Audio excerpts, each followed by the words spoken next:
சான்றோர் சிந்தனை. வழங்குபவர் முனைவர் SP பெஞ்சமின் இளங்கோ அவர்கள். பண்டிட் ஜவஹர்லால் நேரு அவர்கள் டாக்டர் ராதாகிருஷ்ணன் பற்றி கூறும்போது, அவர் ஒரு மிக உன்னதமான ஆசிரியர். அவரிடமிருந்து நாம் அதிகம் தெரிந்து கொண்டோம். தொடர்ந்து அவரிடம் கற்றுக்கொள்வோம் என்றார். வறுமையின் காரணமாக வேறு வழியின்றி தனது உறவினர் படித்து முடித்து தன்னிடம் அளித்த தத்துவ பாட புத்தகங்களை கொண்டு சென்னை கிறிஸ்தவ கல்லூரியில் தத்துவத்தில் MA பட்டம் பெற்ற டாக்டர் ராதாகிருஷ்ணனின் சிந்தனைகள் ஒவ்வொன்றும் பட்டொளி வீசும் பட்டை தீட்டப்பட்ட வைரங்களாகும். உலக புகழ்பெற்ற தத்துவ அறிஞர் பெர்ட்ரண்ட் ரசல் டாக்டர் ராதாகிருஷ்ணன் இந்திய குடியரசுத் தலைவராக பொறுப்பேற்ற போது அவரை பாராட்டி இவ்வாறு சொன்னார்.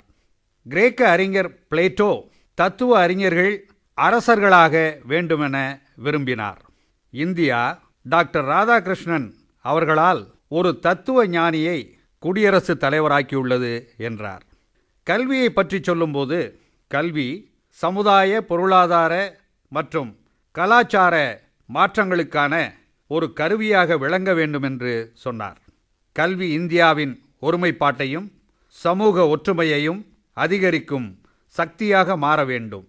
கல்வியின் நோக்கமே அறிவையும் தொழில்நுட்பத்தையும் வழங்குவதோடு பிறரோடு சேர்ந்து வாழவும் உதவ வேண்டும் என்றார். கல்வி காலத்தையும் தூரத்தையும் கடந்த மறு உலகை பற்றியும் நமக்கு தெளிவாக்க வேண்டும் என்றார்.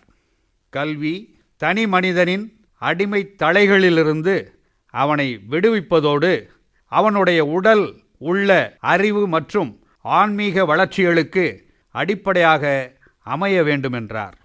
அவர் அறிவையும் ஞானத்தையும் செயலாற்றும் சக்திகளாக விளங்க வேண்டும் என்றார். மாணவர்களுடைய மனங்களில் தொய்வில்லாமல் கல்வி பயிலும் பேராற்றலோடு உண்மைக்கு போராடும் மனப்பக்குவத்தையும் நாகரீகம் என்ற பெயரில் உலா வந்து பெரும்பான்மை மக்களிடையே பரவும் பொய்யான கலாச்சார மோகங்களை எதிர்த்து நிற்கும் மன உறுதியையும் இன்றைய கல்வி வழங்க வேண்டும் என்றார். இந்திய குழந்தைகளும் இளைஞர்களும் தங்களுடைய சுயநலத்துக்காக, சுய கௌரவத்துக்காக கல்வியை பயன்படுத்தாமல் மனித இனத்தின் வளமைக்கும் உயர்வுக்கும் பயன்படுத்த வேண்டும் என்றார். எந்த பிரச்சனையையும் பாரபட்சமின்றி கருணையோடு அறிவு நுட்பத்துடனும் நோக்கும் உயரிய மதிப்பீடுகளை கல்வி திட்டம் வழங்க வேண்டும் என்றார். அத்தகைய கல்வியே சமநோக்குள்ள மனிதர்களை உருவாக்கும் என்றார். பிரிவினை சக்திகளுக்கு இடம் கொடுக்காமல் கூடி வாழும் மனப்பான்மையே கல்வியின் தலையாய நோக்கமாக இருக்க வேண்டும் என்றார். அறிவால் பெறும் சாதனைகளை விட நல்லொழுக்க பண்புகளால் பெறும் வெற்றிகளே நிரந்தரமாக மேலானவை என்று அறுதியிட்டு சொன்னார்.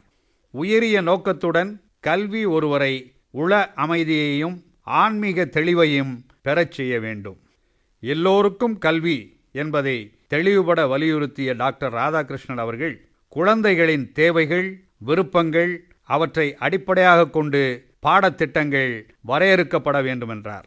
ஒவ்வொரு தனி மனிதனும் தனித்துவமானவன், தனித்திறமைகளும் தனி இயல்புகளும் உடையவன். கல்வி ஒன்றே அவற்றை அகிலமே அறிய வெளிக்கொணரும் அரிய சக்தி என்று சொன்னார். உள்ளமும் ஆன்மாவும் தூய்மையடைய மனிதனுக்குள்ளேயே மாபெரும் சக்திகள் அடங்கியுள்ளன என்றார். ஆன்மீக ஈடேற்றமே கல்வியின் உன்னத நோக்கம் என்பதை உலகறியச் செய்தார்.